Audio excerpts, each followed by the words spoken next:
Muy buenas tardes, y cuando son ahora mismo casi las 4 de la tarde nos hemos adelantado un minutito, pero es que tenía tantas ganas ya de hablar con Rogelio en Espacio Asepime que digo, es que no me puedo aguantar, así que va, un minuto para adelante y eso que nos llevamos. Muy buenas tardes. Buenas tardes y buenas tardes a todos los oyentes. Muy bien. Hoy tenemos además un programa muy especial porque antes de entrar en micros me ha pasado una serie de preguntas que han hecho oyentes y entonces vamos a intentar resolverlas para ayudarles. Sí, como tú recuerdas, la semana pasada se nos quedó algunas consultas que no nos dio tiempo y bueno, dijimos que si esta semana veíamos que había algunas consultas sobre obligaciones de sociedades mercantiles, de sociedades limitadas concretamente.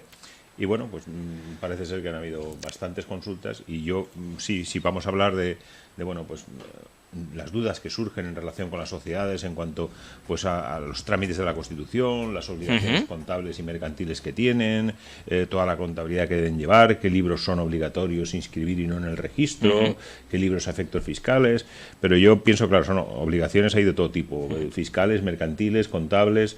Pero yo creo que, dado que, para que no nos pase como en otras ocasiones, que empezamos a hablar sobre un tema y luego muchas de las consultas ya las hemos contestado cuando hemos hablado del tema, yo casi había pensado que hoy lo que podíamos hacer era hacerlo a la inversa. Muy bien. O sea, que ver estas cuestiones que nos plantean y cuando terminemos las dudas, pues si, no sé, pienso yo que hay algo que debería de aclararse, pues lo aportamos y, estupendo. Y yo qué sé, siempre ayudamos un poco, ¿no? Muy bien. A aclarar dudas. Pues vamos a ello. Vamos a empezar con Luis, quien nos cuenta lo siguiente. Luis está pensando constituir una sociedad limitada y nos pregunta: ¿puedo hacerlo solo o necesito de algún socio más? ¿Cuál es el proceso que he de seguir para constituir la sociedad? Dos preguntas en una. La primera, si puede hacerlo solo o necesita de algún socio más. Sí. Y la segunda sería, ¿cuál es el proceso que he de seguir para constituirla? Todos los temas de Constitución, recuerdas que hace 2 o 3 semanas estuvimos hablando de que nosotros éramos punto PAE, un punto de atención al emprendedor, y ahí, en cierto modo, lo que damos es una serie de asesoramiento gratuito previo a la Constitución. Esto más que nada porque lo mejor es asesorarse. Por mucho que yo intente aclarar, pues siempre van a quedar dudas, ¿no? Entonces, ¿constituirla sola o no? Efectivamente. O sea, en la actualidad se puede constituir la sociedad limitada unipersonal, que tan solo se requiere de un socio. Entonces, en principio, podría constituirla sola. Pero bueno, todo tiene sus ventajas e inconvenientes, como ya vimos en su día. Lo primero que se tiene que, a la hora de constituirla, lo que primero se tiene que solicitar es un certificado al Registro Mercantil Central, sección de denominaciones, pues para que le dé una denominación como que no existe otra entidad con la misma denominación. Después, acto seguido, se tiene que preparar unos estatutos. Nosotros en los estatutos pues nos solemos reunir y entonces tratamos pues bueno, pues quiénes van a ser los socios, cuál es el capital que van a aportar en la Constitución, qué porcentaje de participación va a tener cada uno de los socios, quién van a hacer las funciones de administración, si va a ser un administrador único, mancomunado, solidario, el domicilio de la actividad, qué actividad o actividades se van a realizar, cuál es la fecha de inicio. Entonces, una vez tenemos todos estos estatutos, lo que hacemos es ya preparar la escritura en notaría y ya acude a la firma a la notaría. Previamente, antes de la firma, se le requiere, en caso de que las aportaciones que haga para la Constitución sean en dinero en efectivo, pues se le solicita un certificado bancario como que ha hecho ese depósito a la entidad en constitución, a la sociedad. Si aporta bienes, pues es una relación de los bienes con la valoración. Una vez tenemos ya la escritura firmada, pues se solicita el NIF, que es el NIF para la sociedad es un NIF provisional. Se procede a la tramitación en la Consellería de la liquidación del impuesto de transmisiones y actos jurídicos documentados, y una vez está inscrita ya la sociedad, pues ya se inscribe en el registro mercantil y ya se pueden seguir con el resto de procedimientos que me imagino que, bueno, algunas consultas después ya los veremos porque si no nos vamos a extender demasiado. Perfecto. Muy bien, pues solventado las preguntas de Luis, vamos con María Luisa. Y nos cuenta que termina de constituir una sociedad limitada y le gustaría conocer qué obligaciones tiene ahora, una vez constituida e inscrita en el registro mercantil. Vale, estas pueden ser muchísimas, pero yo creo que a lo que se referirá será, o sea, hay 4 o 5 obligaciones o recomendaciones muy importantes. Una, lo primero es que tiene que liberar la cuenta del banco, porque cuando hizo la aportación inicial, que dijimos hasta 3.000 euros para constituirla, pues esas aportaciones dinerarias quedan retenidas en la entidad bancaria en tanto no se acredite que la sociedad está inscrita en el registro mercantil. Entonces, lo primero que tiene que aportar es llevar a la oficina bancaria esta escritura de constitución inscrita en el registro mercantil y entonces le liberarán la cuenta para que pueda disponer de los fondos que tiene en esta cuenta. Algunas entidades bancarias también le van a solicitar una copia del alta del impuesto de actividades económicas para ver que la sociedad realmente tiene actividad. Y entonces ya, pues a partir de ese momento ya puede disponer de esos fondos. Otra de las obligaciones es solicitar el NIF definitivo, porque como hemos dicho, cuando se constituye se asigna un NIF provisional y en tanto la sociedad no esté inscrita en el registro mercantil, pues está en una situación irregular. Entonces hay que solicitar el NIF definitivo. Ese NIF se solicita con un modelo, el modelo 036, y ahí no debe de preocuparse porque, vamos a ver, la asignación es el mismo número de la Constitución. Pues continuamos con Pedro, que nos pregunta las obligaciones que tiene su sociedad en materia de contabilidad. Pues su asesor le dice que solo tiene que llevar un libro diario y uno de balances. ¿Esto es así? Bueno, no tiene que llevar muchos libros, pero bueno, hay unos obligatorios, otros que no son obligatorios. Yo aquí, vamos a ver, me ceñiría, si quieres, un poco a decir, el artículo 25 del Código de Comercio lo que nos viene a decir es que todo empresario debe de llevar una contabilidad ordenada, adecuada a la actividad de su empresa y que le permita un seguimiento cronológico de todas sus operaciones, así como la elaboración periódica de unos balances e inventarios. O sea, que llevará necesariamente, sin perjuicio de lo que establezcan otras leyes o disposiciones, un libro de inventario, uno de cuentas anuales y otro diario. Esos 3 libros sí que son imprescindibles y obligatorios. En el libro de inventario y cuentas anuales, que debe de legalizarse, obviamente, se abre con un balance inicial detallado de la empresa y al menos trimestralmente se transcriben todos los balances de sumas y saldos y de comprobación, ¿vale? Entonces, este libro también se transcribe el inventario al cierre de ejercicio y las cuentas anuales. Así un poco por verlo por encima, te diría que el libro de inventarios se compone de un balance inicial, que es hay una relación valorada de todos los bienes y derechos y obligaciones de la empresa al comienzo del ejercicio. Sí. Luego tenemos un balance de comprobación de sumas y saldos, que también incluye todas las cuentas con saldo, tanto las cuentas de balance como las cuentas de ingresos y gastos. Y se realiza al menos también trimestralmente. Y luego un inventario de cierre, que se compone principalmente de una relación detallada y valorada de todos los elementos que componen el patrimonio de la empresa al final del ejercicio. Luego las cuentas anuales, que las cuentas anuales, como hemos oído, bueno, es muy típico normalmente en el mes de julio todos los años. Hay que presentar las cuentas, bueno, pues se componen de un balance de situación que incluye de forma separada lo que es el activo, el pasivo y el neto patrimonial de la empresa. Luego la cuenta de pérdidas y ganancias, donde se recoge el resultado de todo el ejercicio, los ingresos menos los gastos, el estado de cambios del patrimonio neto, porque a veces se sufren cambios en el patrimonio de la empresa y entonces en una primera parte se cogen los ingresos y los gastos y en la segunda parte los movimientos que hay en el patrimonio. Y luego lo que se llama el estado de flujos de efectivo, donde se reflejan pues los cobros y los pagos. Esto no es obligatorio cuando las empresas son pequeñas y están acogidos al modelo abreviado de cuentas. Y luego la memoria, que la memoria lo que hace es completar y ampliar el resto de información contenida. Y luego el libro diario, que es el que decíamos, que este es el típico libro donde se registran diariamente todas las operaciones relativas a la actividad propia de la empresa, ¿no? Este libro también es obligatorio, se debe de registrar en el registro mercantil y aunque la custodia al final es del empresario, lo que se hace es la presentación telemática, pero luego el archivo lo guarda el empresario, ¿no?, de este libro. La finalidad es mantener un poco que la información no sea manipulada posteriormente. El objetivo muchas veces de la legalización de los libros es que donde has dicho digo no digas Diego después, o sea, es decir, esto ya queda reflejado en el libro está legalizado y tiene validez. El contenido de este libro principalmente pues está la fecha de cada operación en el diario, las cuentas implicadas en la operación, pues normalmente un cargo y el abono, intervienen un par de partidas de cuentas, el importe de la operación y luego pues una breve explicación de lo que es la operación. Es una compra, es una venta, es lo que sea.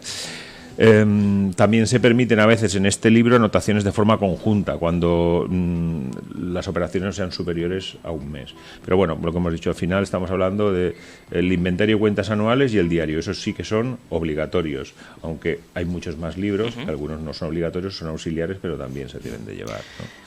Muy bien, pues continuamos con los libros, y es que Ana nos pregunta si es necesario legalizar el libro mayor, pues su asesor le dice que no es necesario, que no lo es. No, el libro mayor no es necesario.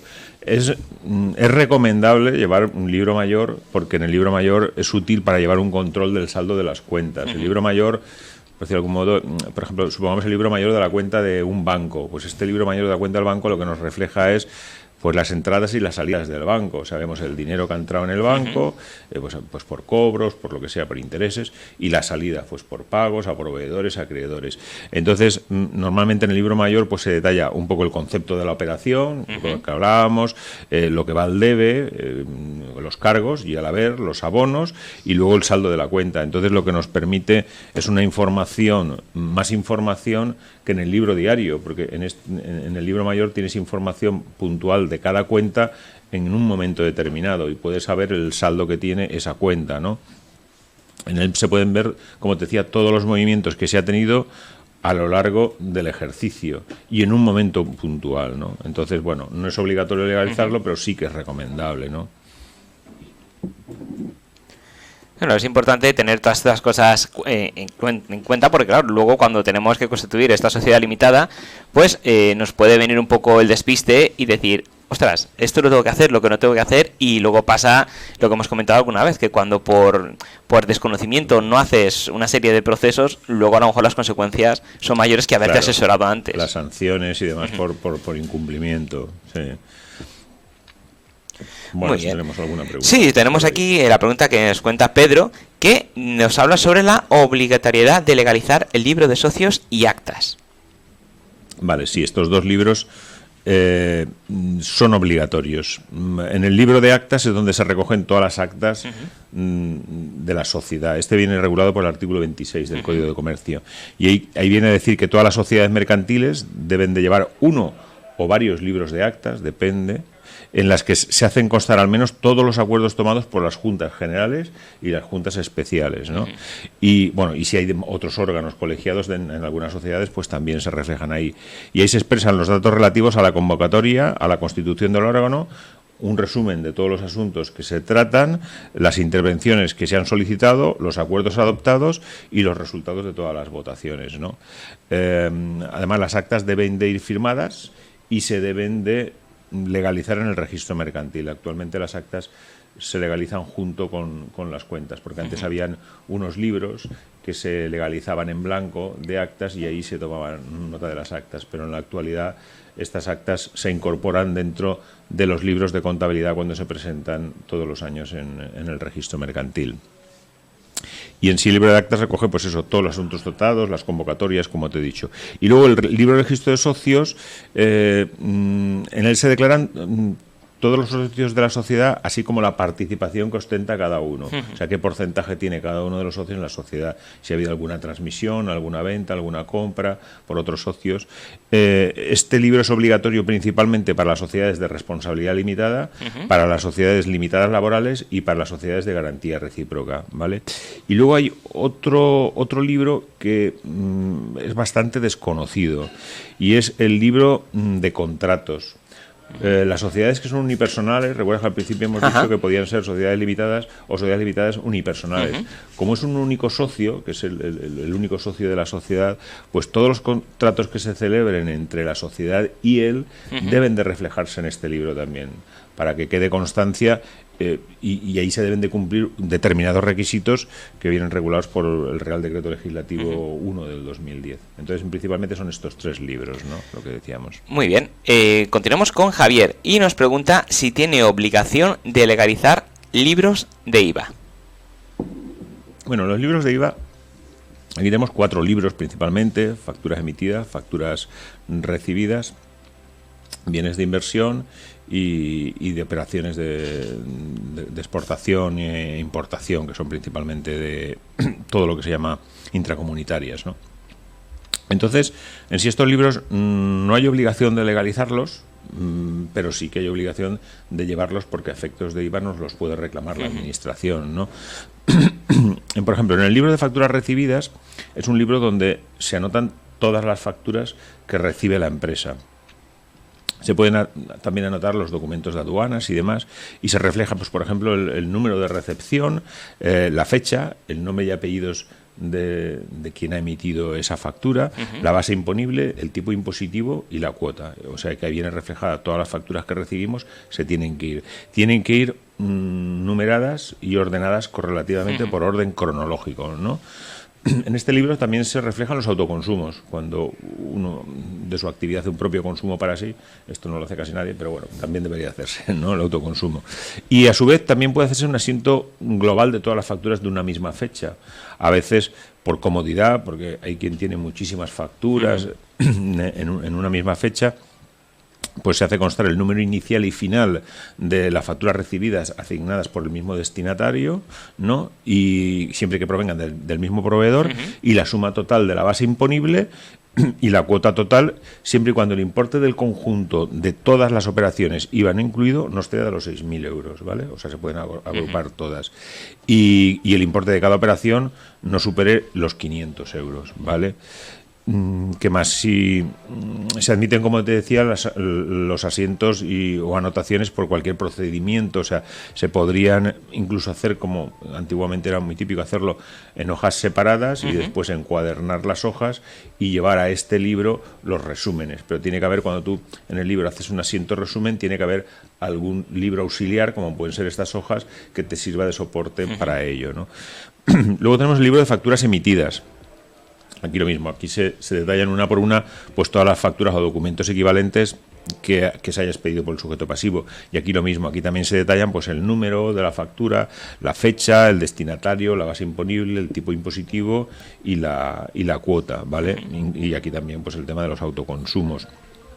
La anotación se pueden agrupar, como decíamos también, todas las facturas en un asiento resumen, y aquí se hará constar pues la fecha del periodo en que se han expedido las facturas, la base imponible global, el tipo impositivo, la cuota global de las facturas o documentos sustitutivos. Cuando hablamos de documentos sustitutivos, pues supongamos pues un restaurante que emite tickets, es un documento sustitutivo, ¿no? Entonces, claro, para no tener que anotar todos los tickets, si un restaurante tiene 80 tickets diarios, pues bueno, claro, es una forma de agilizar para la contabilidad, facilitarlo. Y el número inicial y final, porque a veces, bueno, pues hoy hemos hecho del ticket 245 al 362, para no tener que hacer todos los tickets en la anotación global por todos, ¿vale? Muy bien. Aquí, como te decía, también se admite las anotaciones, la realización de asientos y anotaciones conjuntos. El de bienes de inversión, donde se recogen pues lo que son los bienes de inversión de la empresa, cuando compra pues parte inmovilizado material o inmaterial, y aquí pues se detallan lo mismo. En el libro se incluyen pues el número de la anotación, lo que es el valor de adquisición, la fecha que se pone en funcionamiento el bien, la cuota de amortización y la baja y la fecha de la baja de este bien. Y luego el de las operaciones intracomunitarias, que es menos habitual, pero aquí pues se recogen las operaciones que se han realizado dentro de la Unión Europea, ¿no? Principalmente. Muy bien, y pues seguimos con Jorge, que nos pregunta ¿en qué consiste la legalización de los libros en el registro mercantil y si él tiene obligación de legalizarlos? Bueno, en principio la legalización, como hemos dicho, es una forma de evitar, una vez cerrado el ejercicio, que se puedan modificar los libros. Hay algunos, como ya hemos comentado, que sí que son obligatorios y otros que no son obligatorios. Antiguamente, como te digo, se llevaban encuadernar unos libros en blanco, entonces el registro te los sellaba y entonces sobre esos libros se escribían, por ejemplo, las actas o la contabilidad y demás. En la actualidad ya no es papel, todo se hace por vía telemática, ¿no? Entonces, todos los empresarios deben de presentar los libros en el registro mercantil donde tengan su domicilio fiscal, los libros obligatorios. Entonces dirás, ¿quién tienes que presentar esos libros? Aquí hay una cosa que es bastante confusión, porque lo que estamos habituados todos es que todas las sociedades mercantiles, pues sociedades limitadas, anónimas, de responsabilidad limitada, todas ellas están inscritas en el registro mercantil y tienen que presentar sus libros allí. Pero es que nos encontramos que también con los empresarios individuales, que estamos hablando, si realizan actividades empresariales y están en el IRPF en estimación directa, pues aunque no estén obligados a inscribirse como empresarios en el registro mercantil, también tienen que, si llevan una contabilidad conforme al Código de Comercio, presentar estos libros. Ahora nos encontramos que muchos están solicitando las certificaciones en el ROLECE, en un registro, para poder contratar con la administración. Y uno de los requisitos que les exigen a los empresarios individuales para poder contratar y para obtener el certificado del ROLECE, del registro, es que tienen que aportar un certificado como que presentan sus libros en el registro mercantil, y se están encontrando con muchísimos problemas los empresarios individuales. Caray. Porque es una práctica que te digo que casi el 90 y tantos % no lo cumple, ¿vale?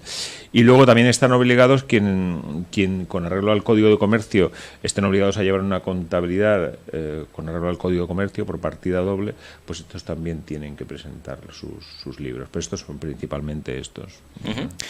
Muy bien, pues continuamos con Roberto, que nos pregunta lo siguiente: ¿qué plazo tiene para legalizar los libros en el registro mercantil? Vale, sí, esto viene establecido por el Código de Comercio. El plazo para la legalización son los 4 meses desde el cierre del ejercicio.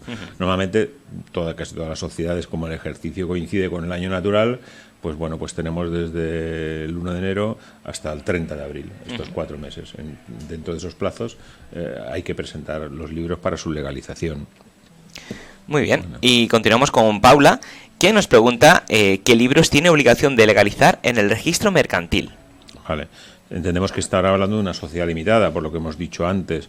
Entonces, como ya hemos hablado de algunos de ellos, la legalización, voy a intentar resumirlo. En sí tendrá que presentar pues el libro diario, el libro de inventarios, como hemos dicho, y cuentas anuales, el libro de actas de la Junta, que normalmente esas actas pues se incorporan con los libros de contabilidad cuando se presentan las cuentas anuales, el libro de socios, que también lo tendrá que tener legalizado, el libro de contratos, como estábamos hablando también cuando son sociedades limitadas unipersonales, y luego algunos libros auxiliares que por la normativa pues establece que deben de llevar algunos empresarios, pero principalmente son esos los que tienen que legalizar. Perfecto. Seguimos con Marco. Dice que ha comprobado que ha cometido errores en los libros ya legalizados y nos pregunta: ¿qué puedo hacer ahora? Bueno, pues subsanarlo, ¿no? Pues es verdad, a veces es un problema pues si cometen errores, o incluso a veces, incluso por liquidaciones que uno comprueba que se equivocó y tiene que hacer una complementaria, y entonces a lo mejor pues bueno, se tiene la obligación de modificar, o se le olvidó alguna anotación. Entonces, lo mejor es crear un nuevo fichero que se incluirá el archivo donde el órgano de administración dará cuenta del error cometido, y entonces este nuevo fichero se adjunta a un archivo rectificativo y se remite por vía telemática al registro, y ya queda subsanado. O sea que no es tan grave como pensaba. No. Muy bien, pues seguimos con María Luisa y nos pregunta: ¿en qué consiste el depósito y aprobación de las cuentas anuales? Bueno, vamos a ver. Vamos a ver, por un poco de antecedentes de que podríamos decir que hay varias fechas claves obligatorias, una para la formulación, otra para la aprobación y otra para el depósito de las cuentas. Ella nos está preguntando por el depósito, ¿no? ¿Ha dicho? Sí, vale. Depósito y aprobación de las cuentas anuales. Vale, mira. Por ejemplo, hasta el 31 de marzo es para formular, o sea, formular las cuentas tienen los empresarios de sociedades limitadas hasta fecha del 31 para formular las cuentas. Luego, hasta el 30 de abril, como hemos dicho, es la fecha que tienen para legalizarlas, ¿vale? Después tenemos hasta el 30 de junio, que es para la aprobación, lo que ella dice. O sea, ellas se les aportarán las cuentas y hasta el 30 de junio las aprobarán en Junta General de Socios. Aquí normalmente en esta aprobación también se incluye la propuesta de distribución de resultados, es decir, cómo se va a repartir después el beneficio o la pérdida que tenga la sociedad que se va a destinar, ¿no? Y luego tenemos hasta el 31 de julio, que es la fecha límite para el depósito de las cuentas anuales, ¿vale? Entonces, una vez aprobadas las cuentas, los administradores de la sociedad las deben de presentar al registro para depositarlas, y pues digo, es la aprobación y después el depósito. Y bueno, en el depósito se incluye pues una solicitud firmada por el representante, se incluye una certificación certificación del órgano como que se han aprobado las cuentas. Si están sometidas a auditoría, pues también se acredita con una certificación el informe de los auditores, que estos son para casos más excepcionales, y luego el libro de cuentas anuales, como hemos dicho, en el que se incluye el balance, la cuenta de pérdidas y ganancias y la memoria. Y esto sería principalmente. Muy bien. Pregunta complicada. Más que nada por la respuesta que le puedas dar a Luis. Nos dice lo siguiente: lleva 3 años sin presentar las cuentas anuales en el registro y le gustaría saber qué sanciones le pueden poner. Eso me parece que hablamos hace 4 o 5 semanas de ello. Vamos a ver, esto es una práctica muy habitual, que muchas sociedades no están presentando la cuenta en el registro. Yo te diría que en el último mes o 2 meses hemos regularizado así como 6 o 7 sociedades que han venido, y cuando hemos ido a hacer alguna gestión nos hemos visto de que tenían la hoja registral en el registro bloqueada porque llevaban 3 o 4 o 5 años sin presentar las cuentas. Entonces, en sí, las sanciones oscilan entre los 1.200 y los 60.000 euros por cada ejercicio que nos hayan depositado las cuentas. Que no es broma. Claro. Y cuando en sí lo que es el depósito de las cuentas, es insignificante el coste de ello, ¿no? ¿Por qué esto que se hace ¿por qué no se hace, mejor dicho, por desconocimiento, por pereza, Mira, por olvido? Yo pienso que varias cosas. Primero, a veces, pues porque yo me he encontrado con compañeros asesores que no han hecho nunca unas cuentas y no saben hacerlas. Entonces, a veces, claro, depende de manos de quién caigas, pues te puedes encontrar con un problema. Incluso algunos ni las suyas. Otros porque prefieren no dar esa información. Porque como esa información es pública, cualquiera puede pedir esas cuentas de la competencia y saber pues lo que está facturando, los gastos que tiene, todo, y entonces prefieren arriesgarse y asumir que les pongan una sanción antes que facilitar esta información. Y otros por dejadez, y otros pues porque no quieren pagar el coste a un asesor, prefieren llevarse ellos y así. Entonces, luego las sanciones, como ya lo comentamos, no sé si recordarás, van en función de varios parámetros. Van en función un poco bien de la dimensión de la sociedad o del volumen del activo, en función del activo de la sociedad o de la cifra de ventas del último ejercicio. Esos datos se los debe facilitar la sociedad, y si la sociedad no los facilita, pues la sanción suele ir en función del capital que tiene la sociedad. Entonces, algunas, claro, si están constituidas con un capital mínimo de 3.000 euros, pues prefieren arriesgarse porque dicen la sanción mínima que van a poner es la mínima porque el capital es mínimo, entonces a lo mejor no presentó nada y nada. Otra cosa es que estemos hablando de sociedades ya con volúmenes de facturación de más de 6 millones de euros, porque ahí las sanciones sí que pueden llegar hasta los 300.000 euros. Entonces esto ya son palabras mayores, pero con todo y con eso, el otro día estábamos en una jornada, que éramos un colectivo importante de asesores, y nos sorprendió porque una empresa grande, con muchísima facturación, pues comprobamos que llevaba 4 años sin presentar las cuentas. Entonces dices, algo hay ahí, porque pues precisamente lo que te decía, por algo. Y luego pues también piensan que como prescribe a los 3 años, pues dicen, bueno, pues a ver si cuela, que pasen 3 años y ya, bueno, esto ya no me lo reclaman, ¿no?